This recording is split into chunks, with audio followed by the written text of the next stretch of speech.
अगला त्रिभुज है समद्विबाहु त्रिभुज। समद्विबाहु त्रिभुज, इस त्रिभुज की दो भुजाएं बराबर होती हैं तथा तीसरी भुजा अलग होती है।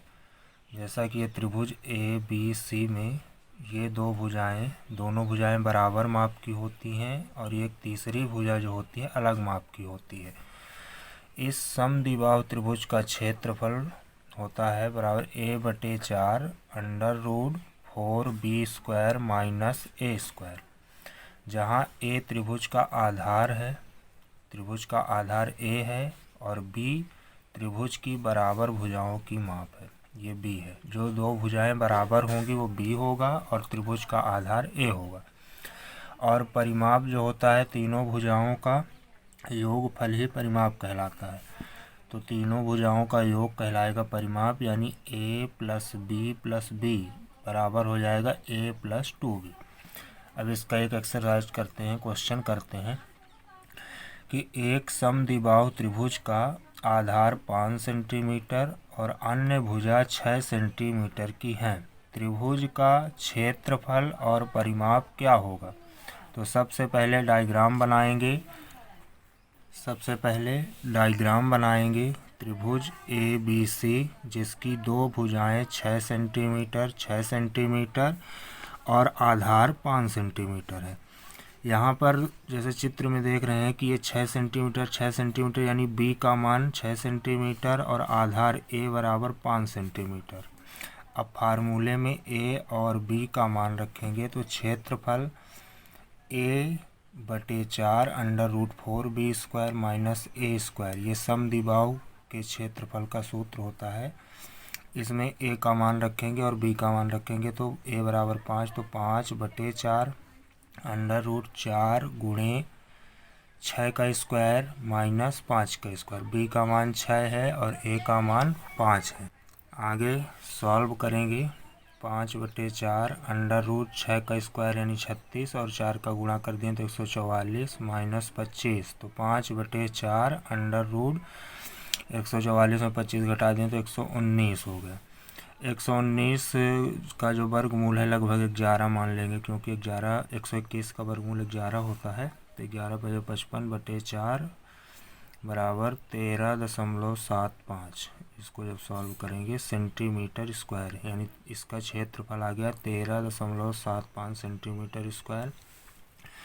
परिमाप तीनों भुजाओं को जोड़ देंगे, 6 6 12 5 17, यानी आपका परिमाप आ गया 17 सेंटीमीटर।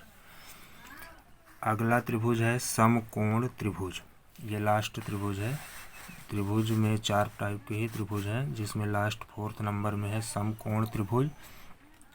समकोण त्रिभुज जैसा कि ये डायग्राम में आप लोग देख पा रहे हैं कि इसका एक कोण 90 डिग्री का होता है। दो लंबवत भुजाएं होती हैं, एक आधार होता है, ये लंब होता है और इधर कर्ण होता है, और इसका एक कोण 90 डिग्री का होता है। तो इसका क्षेत्रफल निकालने का बहुत ही सिंपल फार्मूला है। समकोण त्रिभुज का क्षेत्रफल बराबर होता है 1/2 गुणे आधार गुणे लंब। अब इसका अगर परिमाप निकालना है तो तीनों भुजाओं को पता होना चाहिए, लंब भी पता होना चाहिए, आधार भी पता होना चाहिए और कर्ण भी पता होना चाहिए। तो इसलिए अगर कोई दो भुजाएं दी हुई हैं, तीसरी भुजा निकालना है तो एक पाइथागोरस प्रमेय होती है, जो कि कर्ण का स्क्वायर बराबर लंब का स्क्वायर प्लस आधार का स्क्वायर। तो कर्ण बराबर √ लंब का स्क्वायर प्लस आधार का स्क्वायर। अगर लंब और आधार का मान दिया है, कर्ण का मान निकालना है तो इस फार्मूले से निकाल देंगे। इसी तरह कोई दो अन्य भुजाएं दी हुई हैं, जैसे कर्ण दिया हुआ है और लंब दिया हुआ है, आधार निकालना है तो आधार बराबर √ कर्ण का स्क्वायर माइनस लंब का स्क्वायर। लंब का स्क्वायर को इधर लेके जाएंगे तो माइनस में हो जाएगा आधार अगर निकालना है। इसी तरह लंब का मान, इसका मान निकालना है ये वाली भुजा का, तो ये √ कर्ण का स्क्वायर माइनस आधार के स्क्वायर हो जाएगा। ये पाइथागोरस प्रमेय से ही तीनों भुजाओं, कोई भी दो भुजाएं दी हुई हैं, तीसरी भुजा निकालना है तो इससे निकाल सकते हैं। और फिर परिमाप निकालना है तो a + b + c, यानी आधार प्लस लंब प्लस कर्ण, तीनों को जोड़ देंगे तो परिमाप निकल आएगा।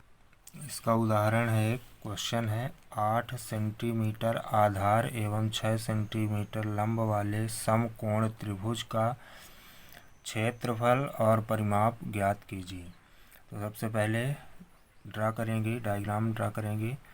यहाँ पर 8 सेंटीमीटर आधार का मान दिया हुआ है 8 सेंटीमीटर और लंब दिया हुआ है 6 सेंटीमीटर।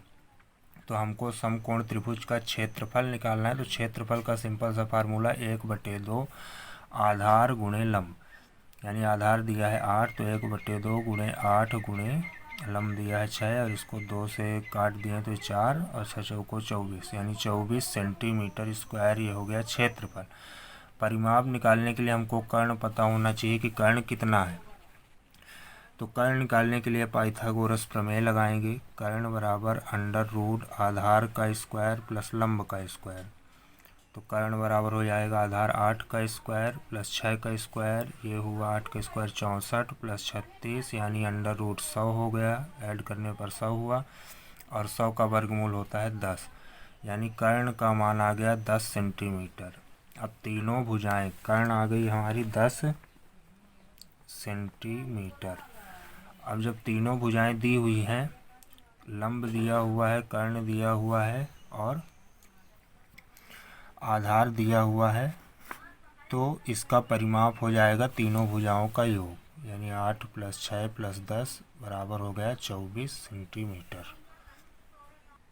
अगली समतल आकृति आयत है, यानी रेक्टेंगल।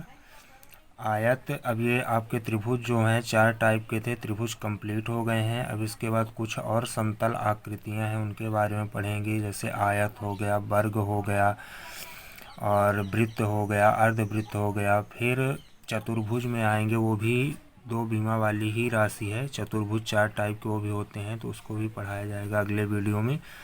तो सबसे पहले आयत देखते हैं, रेक्टेंगल। आयत है क्या?